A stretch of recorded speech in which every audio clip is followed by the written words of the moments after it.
What do you do when the person you married isn't who you believed them to be? I found out on my honeymoon, and it destroyed everything I thought I knew about love. I'd never believed in love at first sight. Then I met Precious at a bookstore on a Tuesday afternoon, holding a worn copy of Pablo Neruda in the poetry section. When she looked up and smiled, something in my chest physically shifted. Most beautiful woman I'd ever seen. We talked for hours. She told me about her love of old books, her dream of traveling. I told her things I'd never told anyone, about losing my brother, about drifting through life without purpose. I feel like I've known you forever, she said. I felt it too. 5 months in, I was in love, really in love. Then one night on her couch, I started to take things further. She stopped me. I want to wait until marriage. My friends thought I was insane. Move on, man. But I didn't want to move on. For the first time, I wanted something real. She's worth waiting for, I told them. We dated for 3 years before I proposed. 3 years of falling deeper in love every single day. We moved in together after year 1. She insisted on keeping separate bedrooms, just until we're married. I know it sounds silly, but it's important to me. My friends gave me endless grief. You're living with a woman you can't sleep with? That's torture, man. But it wasn't torture. It was Precious making me breakfast, falling asleep on my shoulder during movies, understanding me better than anyone ever had. There were things I noticed, but never questioned. She always changed in the bathroom. Always. Even just to put on pajamas. She never wanted to go swimming.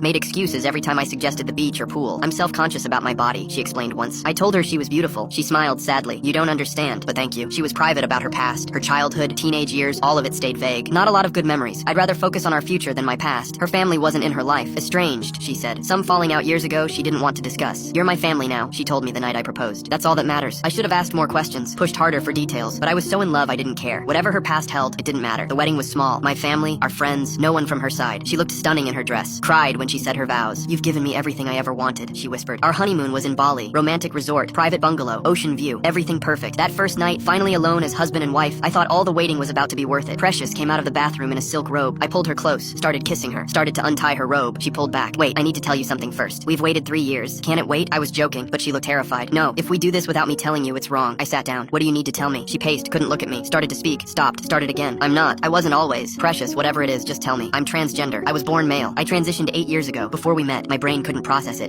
You were? Yes. I stood up, stepped back, looked at her, really looked at her, tried to see it, couldn't. This whole time, I should have told you. 3 years. 3 years we've been together. We're married, and you're telling me this now? I'm sorry. Sorry? You let me fall in love with you. Let me marry you. And you didn't think I deserved to know? I was scared you'd leave. So you waited until I couldn't leave? Until we're married and it's too late? She was sobbing. I love you. I'm still me. Are you? I don't even know who you are anymore. Everything I thought I knew was a lie. It wasn't a lie. The person I knew was honest. Wouldn't deceive me for years. Wouldn't let me make the biggest commitment of my life based on false information. I was thinking about all of it. The separate bedrooms, the bathroom changing, the avoiding swimming. All those times you said you were self-conscious. You were lying. I wasn't lying. I just didn't tell you why. That's the same thing. Lying by omission. You had years to be honest. You chose deception every single time. I chose you. I chose us. No, you chose to control the narrative, to make my decisions for me. You decided I didn't get to know the full truth about who I was committing my life to. Would you have stayed if I told you? That question broke something in me. I don't know, and that's the point. Maybe I would have needed time. Maybe I would have been okay with it. Maybe I would have walked away, but it should have been my choice. You took that from me. I spent 3 years waiting for the wedding night surprise of a lifetime, and let me tell you, I got exactly what I asked for.